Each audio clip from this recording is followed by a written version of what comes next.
putus dari rahmat Allah. Quran Surat Al-Kautsar ayat 1-3, yaitu pertama, Allah hanya meminta umat Rasulullah untuk mencukuri dalam dua dimensi, yaitu dimensi vertikal dengan cara mendirikan sholat. Keberhasilan berdirikan sholat ditandai dengan karakter dan perilaku manusia yang menunjukkan bekas hamba yang sholat. Allah berfirman, Muhammad adalah utusan Allah, dan orang-orang yang bersama dengan dia bersikap keras terhadap orang-orang kafir. Tetapi berkasih sayang sesama mereka. Kamu melihat mereka ruku dan sujud mencari karunia Allah dan keridhaannya. Pada wajah mereka tampak tanda-tanda bekas sujud. Allah menjanjikan kepada orang-orang yang beriman dan mengerjakan kebajikan di antara mereka, ampunan dan pahala yang besar. Semua rangkaian hamba yang mendirikan sholat tertarik atas sholat. Kedua, dimensi horizontal. Dengan cara berkorban, karena Allah untuk bersama, pada dimensi ini, berkorban menjadi media menumbuhkan kesolehan sosial untuk saling berbagi dengan sesama lintas sara. Tak mengenal kaya dan miskin, status atau derajat, suku dan adat bahkan agama. Semua diikat oleh landasan kemanusiaan. Daging yang dimakan sejognya mampu menyentuh kesadaran kemanusiaan secara kabur. Namun, acap kali nilai ini terkikis oleh sifat kebinatangan yang mendominasi diri, melampaui kekuatan sifat kemanusiaan yang harusnya dimiliki. Hal ini yang diingatkan Allah melalui firman-Nya. Dan sesungguhnya kami jadikan untuk isi neraka jahanam kebanyakan dari jin dan manusia. Mereka mempunyai hati, tetapi tidak dipergunakannya untuk memahami ayat-ayat Allah. Dan mereka mempunyai mata, tetapi tidak dipergunakannya untuk melihat tanda-tanda kekuasaan Allah. Dan mereka mempunyai telinga, tetapi tidak dipergunakannya untuk mendengar ayat-ayat Allah.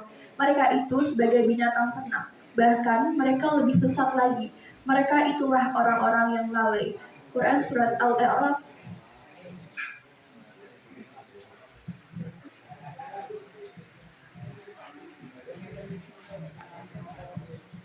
melanjutkan dari media.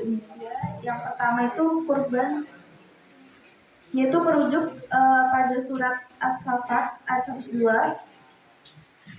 Ada beberapa makna kurban sebagai secara substansi yang perlu dipahami. Antara yang pertama itu adalah kurban sebagai bentuk harapan hamba untuk dekat pada Sang Khalik dan ketundukan yang bermuara pada ketakwaan. Kedekatan yang bisa dirasakan tatkala manusia mampu menyembelih sifat-sifat kebinatangan yang ada dalam diri. Bila ibadah haji diperintahkan pada mereka yang memiliki kemampuan istitha'ah, maka ibadah kurban justru ibadah bagi yang memiliki kemauan atau takwa.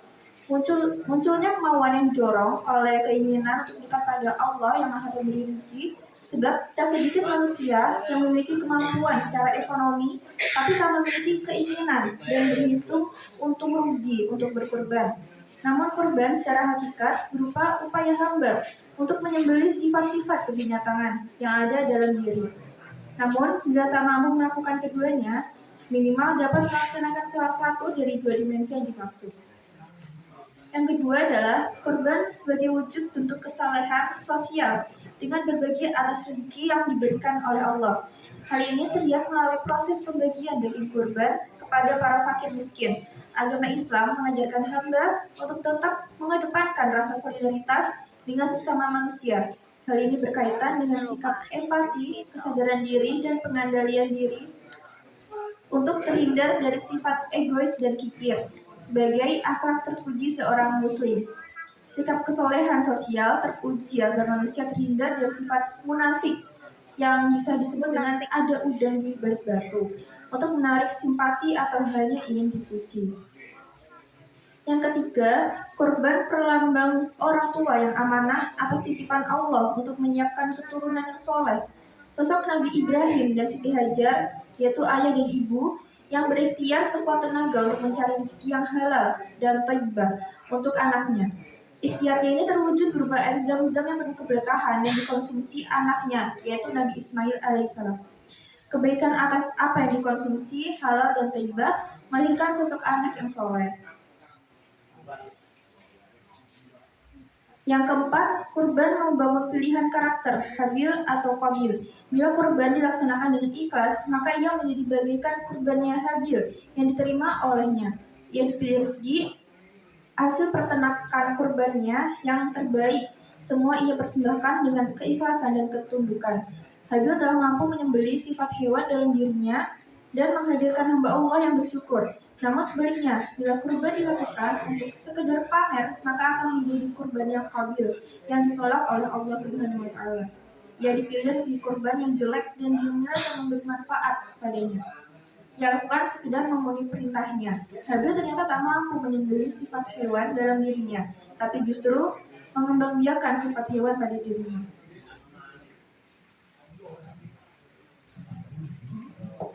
Yang kelima, kurban merupakan lambang kemenangan hamba atas fitnah iblis yang gagal membujuk Nabi Ibrahim alaihissalam, Nabi Ismail alaihissalam, dan Siti Hajar. Rayuan iblis sesungguhnya berisi fitnah atas perintah Allah pada hambanya. Hal serupa juga dilakukan oleh iblis terhadap Nabi Adam alaihissalam dan Siti Hawa. Bentuk fitnah iblis berupa bujukan seakan perintah Allah merupakan kesalahan.